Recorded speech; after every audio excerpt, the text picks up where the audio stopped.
Let's do it. I want you to get excited about your life. Here we go, in 10. Stand by camera 6. If it's happening now, we're going to deal with it now. Stand by, Dr. Phil. This is going to be a changing day in your life. I'm taking people with real problems and moving them into the Dr. Phil house. I'm going to put you under a microscope. Need a camera here, need one here. I'm putting cameras everywhere to see what really happens behind closed doors. I am moving in with you. Welcome back to Dr. Phil. I'm here with Chris McCandless' family. We're obviously here to talk about Chris today. So, how was Chris as a child? I'm not gonna lie to you, Phil. He wasn't an easy child. He was very strange. Wasn't the same as normal kids his age. Very hard to deal with. Okay. He was just a little bit different. Yeah. He couldn't have been that bad. Come on. He wasn't. I mean, Phil, if it came down to it, I would trade him for another kid. What's your relationship with Chris? Well, because of the negative responses I might have to this question, I'm gonna let my wife take this one. I think that it was a little hard to deal with just because we always tried to love and support him and be close to him, but he never really opened up to us and he made it really hard for us. That's a shame. That's a shame. It really is. Chris must have been a difficult child. Now, Billy, Walter, how do you feel about Chris's disappearance?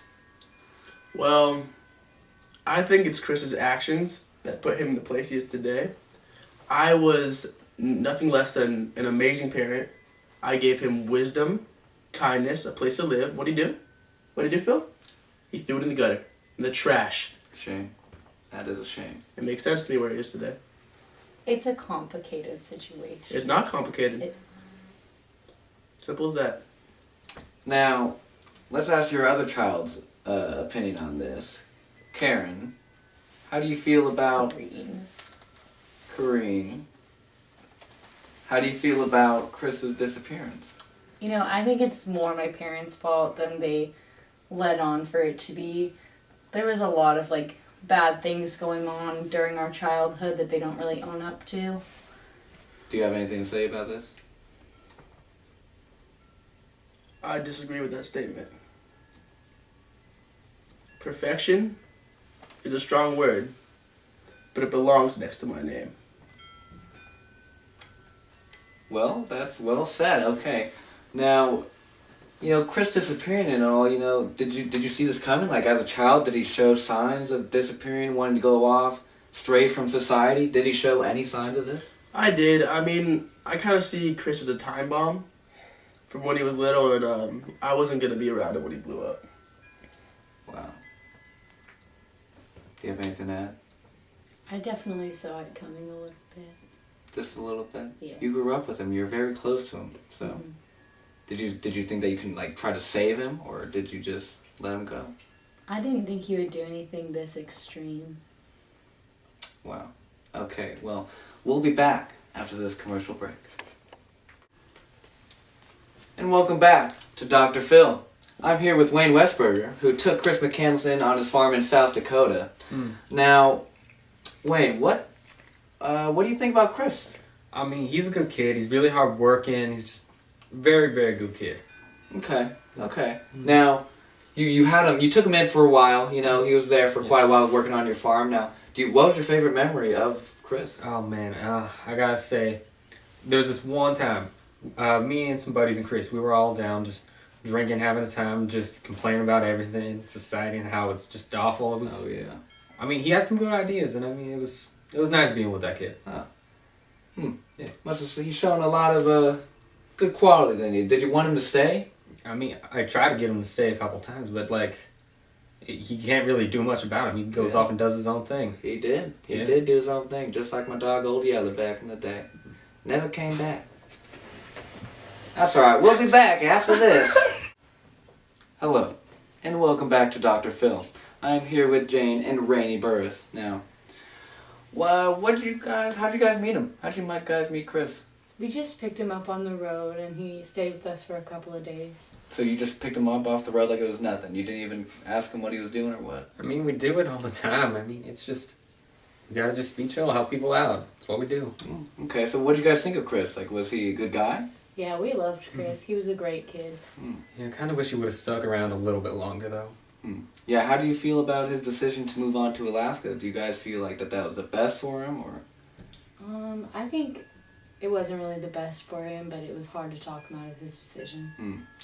Yeah, I mean, you gotta follow your own path in life sometimes, and we couldn't really let him not do that. Wow, yeah. You guys had a big influence on him. Do you think that maybe if you, like, try to convince him to stay, like, he would have, and, like, could have possibly saved his life? I think we tried, but he had a very fixed mindset, and it was very hard to, like, sway his decision. Wow.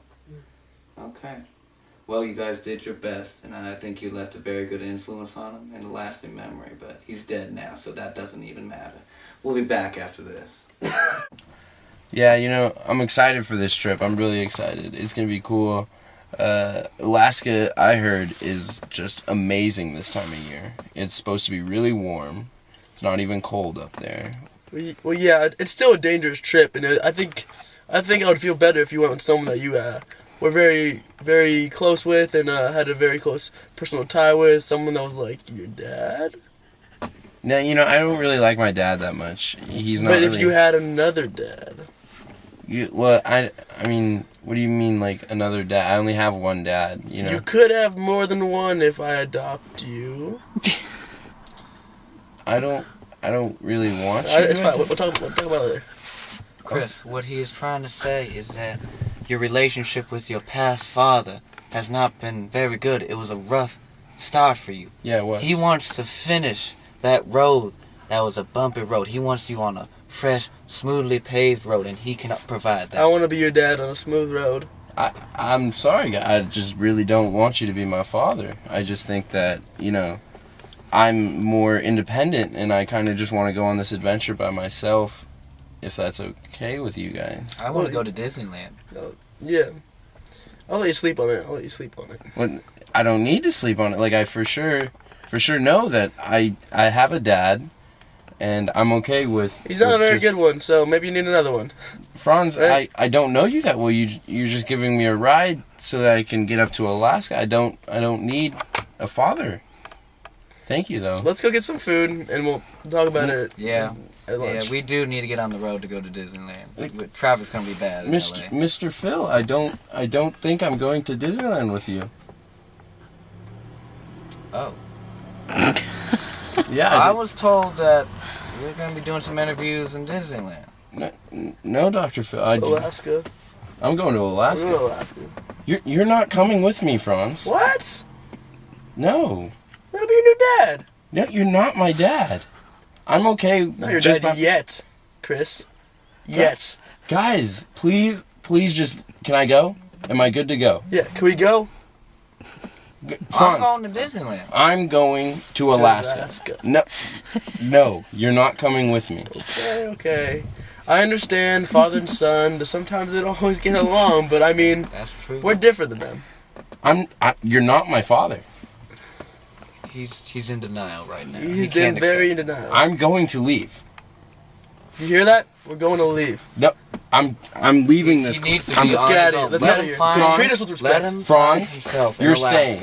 If he comes back from Phil, you're Alaska, staying. Franz, you're staying. I'm gonna go now. Both of you stay. Phil. Go to Disneyland. Go to Franz, Phil. you're going. Franz, you're going with Phil. Okay, Phil. I'm done. I'm Thank leaving. you. I'm leaving. Father, son out.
back with Dr. Phil, of course, and Chris. And the reason we're back is for a celebration. I have here the adoption papers that I have been crafting for the last 6 months.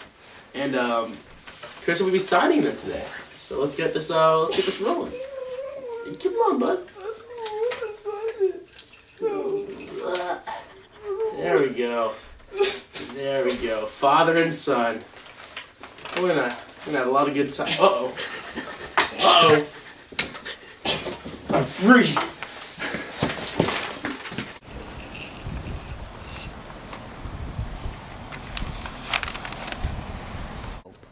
I'm dying of starvation. Save me. Bring Skittles. XOXO Gossip Girl.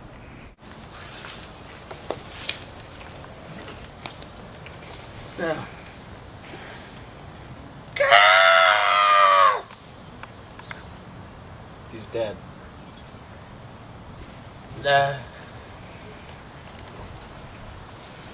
Death is only a figment of our imagination.